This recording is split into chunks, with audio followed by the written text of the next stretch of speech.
Un cuerpo de 71 años vuela por los aires a plena luz del día en Queens.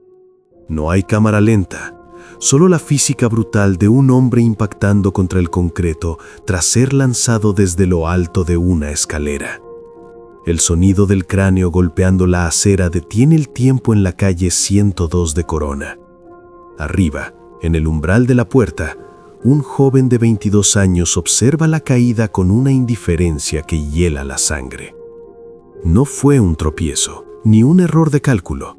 Fue el desenlace de una deuda de $200 y un gesto de bondad que terminó costando la vida. Edgar Moncayo, el patriarca, el abuelo del barrio, acababa de ser sentenciado a muerte por el mismo hombre al que decidió proteger de la inclemencia de Nueva York. Para comprender cómo un hombre llega a lanzar a un anciano al vacío por el precio de una cena, hay que entrar en esa casa de ladrillo. Edgar Moncayo no encajaba en el estereotipo del casero neoyorquino frío y corporativo. Edgar era el alma de su familia, un hombre que había pasado décadas construyendo un hogar seguro para su esposa, sus hijas y sus nietos. En la planta alta de su propiedad tenía un apartamento pequeño que, en una ciudad que devora los salarios, representaba un alivio para cualquiera. Pero Edgar no buscaba maximizar beneficios, buscaba ayudar. Así fue como Alex Garcés entró en su vida. Garcés era un joven que parecía necesitar una oportunidad, y Edgar se la dio con una generosidad que hoy resulta dolorosa. En un mercado inmobiliario donde una habitación compartida puede costar una pequeña fortuna, Edgar le fijó una renta inicial de $400, pero su empatía fue más allá. Al ver que el muchacho tenía dificultades reales para llegar a fin de mes, tomó una decisión inusual. Le rebajó la renta a la mitad. Por tan solo $200, Garcés tenía un techo seguro bajo el mismo suelo que su benefactor. Edgar no lo veía como un cliente, lo veía casi como a un hijo, alguien a quien debía tutelar en una ciudad hostil. Sin embargo, el resentimiento opera de formas oscuras. Lo que para Edgar era un acto de caridad, para Garcés se convirtió en un derecho adquirido que no exigía gratitud. La relación comenzó a fragmentarse en silencio. El respeto, ese hilo invisible que permite la convivencia, se fue desgastando ante la actitud cada vez más altiva del joven. Los pagos se detuvieron por completo. Ya no se trataba de falta de recursos, sino de una falta absoluta de consideración. Edgar veía con impotencia cómo el hombre al que le había regalado prácticamente el techo lo ignoraba en los pasillos o respondía con evasivas cargadas de una agresividad latente. Suscríbete para acompañarnos en cada caso y no perderte los detalles que definen estas historias reales. Aquel domingo de enero, la atmósfera en la casa de la calle 102 era eléctrica. El detonante fue algo tan mundano como un colchón. Garcés quería abandonar el lugar llevándose sus pertenencias sin saldar la deuda acumulada. Edgar, sintiendo que su nobleza estaba siendo pisoteada, decidió que era momento de poner un límite. No subió aquellas escaleras con armas, ni con la intención de iniciar una pelea física. Subió con la dignidad de un hombre que reclama lo que es justo, pero también con una inquietud que le oprimía el pecho.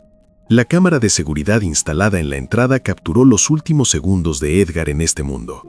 En las imágenes se le ve sosteniendo su teléfono celular, manteniendo una llamada abierta con su esposa, que desde la planta baja escuchaba cada paso de su marido.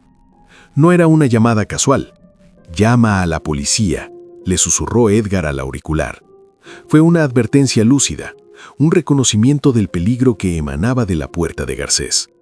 Edgar estaba parado en el descanso, un espacio estrecho entre la puerta del inquilino y el abismo de los escalones. La puerta se abrió violentamente.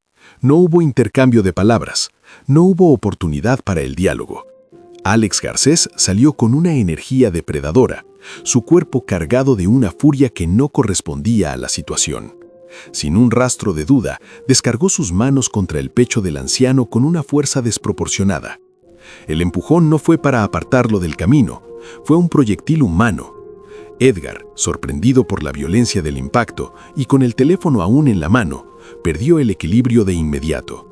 Su cuerpo desapareció del encuadre de la cámara, tragado por el vacío de la escalera, mientras Garcés se quedaba allí, inmóvil, mirando hacia abajo hacia el hombre que le había dado todo, ahora quebrado sobre el cemento. El impacto del cuerpo de Edgar en la acera no fue el final del ruido, sino el inicio de un silencio aterrador que se apoderó de la calle 102. Arriba, en el rellano de la escalera, Alex Garcés no bajó corriendo para auxiliar al hombre que acababa de lanzar. No hubo un grito de horror ni un gesto de arrepentimiento inmediato. Hubo una quietud gélida, la de alguien que observa un objeto caído y no a un ser humano que le tendió la mano cuando nadie más lo hizo. Garcés se quedó ahí, de pie, con la respiración agitada pero los ojos vacíos, mientras el eco del golpe todavía vibraba en los cimientos de la casa. Abajo, la realidad se desataba con una desesperación frenética. La esposa de Edgar, que aún sostenía el teléfono contra su oreja, no necesitó que la policía llegara para saber que el presentimiento de su marido se había cumplido de la forma más cruel. El estruendo la sacó de la casa a trompicones, seguida por sus hijas. Lo que encontraron en la acera fue una escena que ninguna familia debería presenciar. El patriarca, el hombre que era el muro de contención de todos ellos, estaba tendido de espaldas. Sus ojos estaban abiertos, pero ya no veían el cielo de Queens. Su cabeza reposaba sobre un charco que se ensanchaba con cada segundo sobre el cemento frío. Los vecinos, que minutos antes caminaban tranquilamente tras el servicio religioso, se convirtieron en testigos de un caos absoluto. Uno de ellos, amigo cercano de la familia, se acercó corriendo, intentando encontrar un pulso, una señal de que el abuelo del barrio seguía allí. Pero la física de la caída había sido implacable. Edgar no había rodado por las escaleras. Había volado más de 2 metros de altura antes de que la gravedad hiciera su trabajo contra la base de su cráneo. Mientras la sangre se filtraba por las grietas del pavimento, la mirada de todos se dirigió instintivamente hacia arriba, hacia esa puerta abierta donde Garcés seguía siendo una sombra amenazante. La llegada de las patrullas del Departamento de Policía de Nueva York fue rápida, pero el ambiente ya estaba intoxicado por la tragedia. Los oficiales subieron con las manos en sus fundas, esperando encontrar a un hombre fuera de sí, quizá alguien en medio de un brote psicótico. Lo que encontraron fue algo mucho más difícil de procesar: una frialdad racional. Garcés no huyó por los techos, ni se escondió. Se quedó en la propiedad, rodeado de las pertenencias que tanto afán tenía por llevarse, incluyendo aquel colchón que se había convertido en el absurdo epicentro de una disputa mortal. En los primeros interrogatorios, la oscuridad en la mente de Garcés comenzó a revelarse, no a través de palabras complejas, sino de excusas banales. Intentó minimizar el acto, presentándolo como un altercado físico mutuo, una pelea entre dos hombres que simplemente escaló. Pero las evidencias no tardaron en asfixiar su versión. No era una pelea de iguales. Era un joven de 22 años contra un hombre de 71 que apenas pesaba una fracción de su agresor. La fuerza utilizada no fue defensiva. Fue un acto de desprecio absoluto por la fragilidad de la vida que tenía enfrente. Mientras los paramédicos trabajaban frenéticamente sobre el cuerpo de Edgar, aplicando maniobras que parecían inútiles ante la gravedad del traumatismo, Garcés fue escoltado hacia una patrulla. No bajó la cabeza, no hubo lágrimas. Caminó entre los gritos de dolor de las hijas de Moncayo, con una indiferencia que sugería que para él, Edgar ya no era una persona, sino un problema resuelto de la manera más violenta posible. La familia, rota en pedazos sobre la misma acera que Edgar había barrido con orgullo cada mañana, veía cómo el sistema se llevaba al hombre que les había arrebatado todo por el precio de una renta que Edgar, irónicamente, le había perdonado. En la ambulancia, camino al hospital Elmhurst, el pulso de Edgar era apenas un hilo tenue. Los médicos sabían que estaban luchando contra el tiempo y contra la muerte cerebral. La presión intracraneal era tan alta que las esperanzas se desvanecían con cada kilómetro. El hombre que había dedicado su vida a construir, a dar y a proteger, estaba ahora atrapado en un silencio del que quizá nunca despertaría, mientras su agresor se sentaba en una celda fría, preocupado únicamente por las consecuencias que ese empujón tendría para su propio futuro. La verdadera naturaleza del mal no siempre es un plan maestro. A veces es simplemente la incapacidad de valorar la vida ajena por un puñado de dólares y un arrebato de soberbia. El hospital Elmhurst se convirtió en el escenario de una vigilia agónica. Mientras los médicos especialistas examinaban la profundidad del daño, la noticia de lo ocurrido en la calle 102 empezó a correr como la pólvora por todo Queens. No era solo un accidente, era un ataque contra uno de los pilares de la comunidad. La familia de Edgar, agolpada en los pasillos de paredes blancas y luces fluorescentes, recibía informes médicos que golpeaban con la misma fuerza que el cemento. El traumatismo era severo, la hemorragia interna era incontrolable y el cerebro de Edgar se estaba apagando. En la comisaría la atmósfera era muy distinta. Alex Garcés se enfrentaba a los detectives con una narrativa que buscaba salvar su propio pellejo. Fue aquí donde el arte de la manipulación entró en juego. Garcés no negó haber empujado a Edgar. No podía hacerlo, sabiendo que la cámara Ring lo había captado todo. En su lugar, intentó distorsionar la intención. Argumentó que se sintió acorralado, que Edgar no lo dejaba salir de su propio apartamento y que el empujón fue una reacción instintiva para ganar espacio. Era el clásico intento de culpar a la víctima por su propia desgracia, transformando a un anciano de 71 años con un teléfono en la mano en una supuesta amenaza física para un joven atlético de 22. Pero los investigadores no tardaron en notar las grietas en su frialdad. El video no mostraba a un Edgar agresivo, mostraba a un hombre vulnerable, estático, pidiendo ayuda externa. La fuerza que Garcés aplicó fue una explosión de poder innecesaria, un acto de dominancia. El detalle del colchón que Garcés insistía en sacar de la casa a toda costa revelaba una prioridad perturbadora. Para el joven, sus pertenencias materiales tenían más urgencia que la integridad física del hombre que le estaba cobrando una deuda legítima. Mientras tanto, en la unidad de cuidados intensivos, la realidad se impuso. Los médicos confirmaron lo que todos temían: muerte cerebral. Edgar Moncayo ya no estaba ahí. Su cuerpo seguía funcionando gracias a las máquinas, pero la esencia del hombre que amaba a sus nietos y bajaba la renta a los necesitados se había esfumado en el momento del impacto. Fue en ese punto donde la tragedia tomó un giro legal decisivo. Los cargos iniciales contra Garcés, que eran por agresión, se transformaron de inmediato en homicidio involuntario en primer grado. La defensa de Garcés comenzó a tejer una estrategia basada en el arrebato emocional. Querían convencer al jurado de que esto no fue un acto de maldad, sino un error trágico en medio de una discusión acalorada. Sin embargo, la comunidad y la fiscalía veían algo mucho más oscuro: un desprecio total por la vida de los mayores. Queens es un barrio de inmigrantes, de gente que respeta profundamente a sus ancianos como fuentes de sabiduría y sacrificio. Ver a un joven lanzar a un abuelo como si fuera basura generó una indignación que trascendió las fronteras del vecindario. La fiscal de distrito de Queens, Melinda Katz, fue contundente al describir la escena: un hombre mayor, en su propia casa, siendo atacado por alguien a quien había tratado con benevolencia.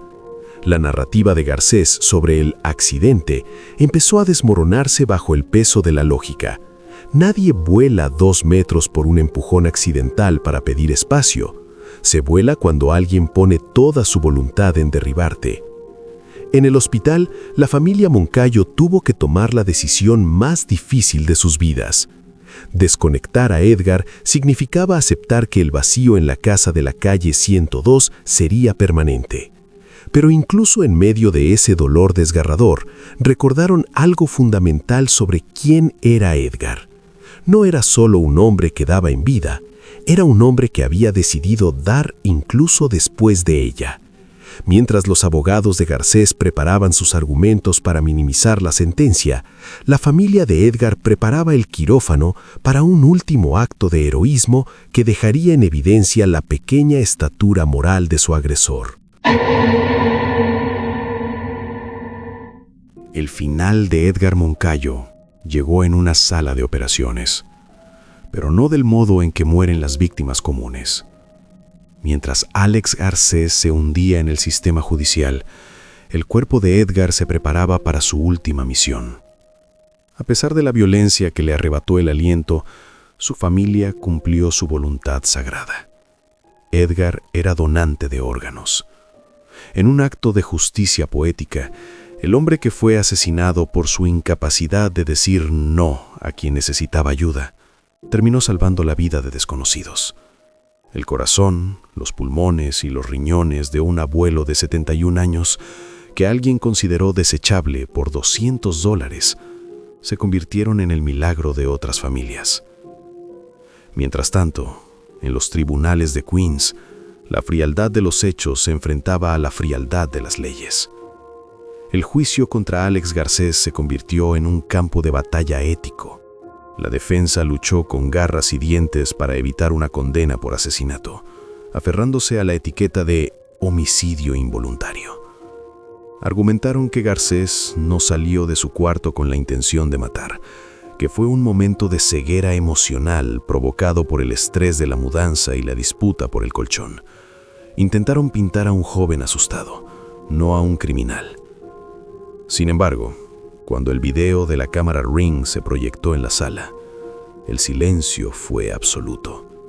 No se veía un joven asustado, se veía una ejecución física.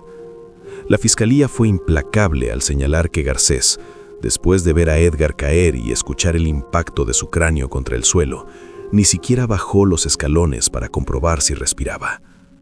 Esa falta de reacción inmediata, ese vacío absoluto de humanidad tras el acto, hablaba más que cualquier diagnóstico clínico sobre su mente oscura. Finalmente, el sistema entregó un veredicto que para muchos fue otra forma de injusticia. Alex Garcés fue sentenciado a solo 3 años de prisión. Para la familia Moncayo y para una comunidad que seguía depositando flores en la acera de la calle 102, 3 años parecieron un insulto a la memoria de Edgar. En la lógica de la ley, fue un homicidio involuntario. En la lógica de la calle, fue una vida entera robada por el precio de una renta barata. Garcés salió de la sala esposado, manteniendo esa misma expresión indescifrable con la que miró a Edgar caer. Su deuda con la sociedad tenía fecha de caducidad, pero la marca que dejó en la familia Moncayo era permanente. Las hijas de Edgar hablaron ante la prensa con una entereza que quebraba el corazón, recordando que su padre no murió por ser casero, sino por ser humano, por creer que un joven de 22 años merecía una oportunidad en una ciudad que no suele dar ninguna. Hoy, la casa de la calle 102 en Corona sigue en pie. Las escaleras están ahí, mudas, grabadas en la memoria de miles de personas que vieron el video de aquel domingo de enero. La historia de Edgar Moncayo es un recordatorio brutal de que la maldad no siempre necesita un plan elaborado ni una mente maestra criminal. A veces, la oscuridad más profunda se esconde en la impulsividad de quien se siente superior a la fragilidad de un anciano, en la falta de empatía de quien recibe una mano y responde con un empujón al vacío. Edgar se fue, pero su legado late en los cuerpos de quienes recibieron sus órganos. El hombre que lo dio todo en vida, lo dio todo también en su partida, dejando una lección que Alex Garcés quizá nunca logre entender tras las rejas, que la verdadera fuerza no está en el brazo que empuja, sino en el corazón que, a pesar de todo, decide seguir ayudando. Suscríbete para ver más contenido sobre psicología oscura sobre casos reales y comparte tus comentarios sobre este inquietante caso.